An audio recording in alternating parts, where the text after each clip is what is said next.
தொழிற்சாலைகள் முதல் உணவு விநியோகம் வரை மனிதவளம் குறையும் இடத்திலெல்லாம் ரோபோக்கள் அடியெடுத்து வைக்கின்றன. சிங்கப்பூரில் 2030ஆம் ஆண்டில் 4 பேரில் ஒருவர் 65 வயதானவராக இருப்பார். வயதான தொழிலாளர்களை அதிக அளவில் வேலைக்கு அமர்த்துமாறு வலியுறுத்தும் அரசு பணியிடங்களில் ரோபோக்களை பயன்படுத்த தொடங்கியுள்ளது என சிங்கப்பூரில் சுருங்கி வரும் தொழிலாளர் சக்தி என்று மரியோ நஃப்பல் என்பவர் எக்ஸ் தளத்தில் பதிவிட்டிருந்தார்.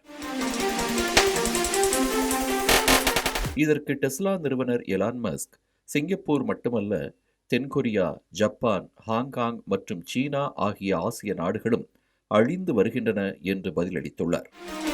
கடந்த 30 ஆண்டுகளில் சிங்கப்பூர் அதன் மொத்த கருவுறுதல் விகிதத்தில் மிகப்பெரிய சரிவை சந்தித்துள்ளது.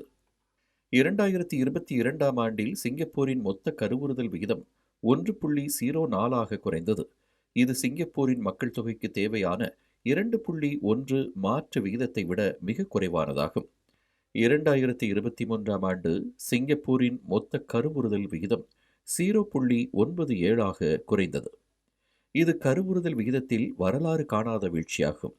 கடந்த ஆண்டு சிங்கப்பூரில் கருவுறுதல் விகிதம் முதல் முறையாக 1க்கும் கீழே குறைந்துள்ளது. 2030ஆம் ஆண்டில் சிங்கப்பூரின் மக்கள் தொகையில் 24% பேர் மூத்த குடிமக்களாக இருப்பார்கள் என்றும், ஜப்பான் போன்ற ஒரு சூப்பர் ஏஜ்டு சொசைட்டியாக சிங்கப்பூர் மாறும் என்றும் ஐநா சபை கணித்துள்ளது.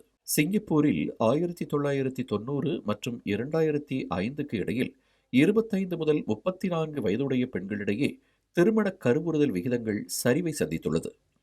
25லிருந்து 34 வயதுக்குட்பட்ட பெண்கள் தனிமையில் இருக்க விரும்புவதால் பிறப்பு கருவுறுதல் விகிதம் குறைந்துள்ளது. 20 வயதுக்குட்பட்ட பெண்களிடையே திருமண கருவுறுதல் விகிதம் கணிசமான அளவில் குறைந்திருக்கிறது. மக்கள் தொகை சார்ந்த சவால்கள் இருந்த போதிலும் சிங்கப்பூர் ரோபாட்டிக்ஸ் மற்றும் ஆட்டோமேஷனில் முன்னேற்றம் அடைந்திருக்கிறது.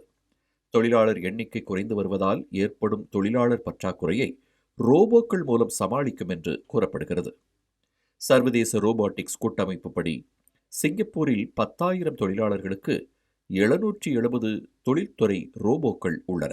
அதிக அளவில் ரோபோக்களை பயன்படுத்தும் நாடுகளில் சிங்கப்பூர் உலக அளவில் 2வது இடத்தில் உள்ளது. சிங்கப்பூரில் பொது இடங்களில் robo cabs, robo cleaners, robo waiters மற்றும் ரோபோ நாய்கள் பணியில் உள்ளன. மேலும் சிங்கப்பூரின் சாங்கி விமான நிலையத்தில் ஏராளமான ரோபோக்கள் பணியில் அமர்த்தப்பட்டுள்ளன. அதே நேரத்தில் தென்கொரியாவும் கடுமையான கருவுறுதல் நெருக்கடியை எதிர்கொள்கிறது. முந்தைய ஆண்டை விட கடந்த ஆண்டில் தென்கொரியாவின் கருவுறுதல் விகிதம் 8% வீழ்ச்சியடைந்துள்ளது. இதே நிலை நீடித்தால் தென்கொரியாவின் மக்கள் தொகை 2100ஆம் ஆண்டில் பாதியாக குறையும் என வல்லுநர்கள் எச்சரித்துள்ளனர். சீனா மற்றும் ஜப்பானில் 2022ஆம் ஆண்டில் கருவுறுதல் விகிதங்கள் முறையே 1.09 மற்றும் 1.26 என்ற அளவில் குறைந்துள்ளன. ஜப்பானை பொறுத்தவரை கடந்த ஆண்டு பிறந்தவர்களின் எண்ணிக்கையை விட இறந்தவர்கள் எண்ணிக்கை 2 மடங்கு அதிகமாகும். சீனாவில் இனி மக்கள் 3 குழந்தைகள் பெற்றுக்கொள்வதற்கான அதிகாரப்பூர்வ அனுமதியை அளித்து அந்நாட்டு அரசு உத்தரவிட்டுள்ளது. இதுவரை அங்கு 2 குழந்தைகள் மட்டுமே பெற்றுக்கொள்ள அனுமதி அளிக்கப்பட்டு வந்தது. 10 குழந்தைகளை பெற்றுக்கொண்டால் கடைசி குழந்தைக்கு 14 லட்சம் ரூபாய் வழங்கப்படும் என்று ரஷ்ய அரசு அறிவித்துள்ளது. சிங்கப்பூரில் பேபி போனஸ் வழங்கப்படுகிறது. அதாவது முதல் மற்றும் இரண்டாவதாக பிறந்த குழந்தைகளுக்கு $8,000 முதல் $11,000 பரிசு வழங்கப்படும் என்றும், 3வது குழந்தைக்கு $10,000 $13,000 பரிசு வழங்கப்படுகிறது. இதற்கு சிங்கப்பூர் அரசு வரிச்சலுகையையும் வழங்குகிறது.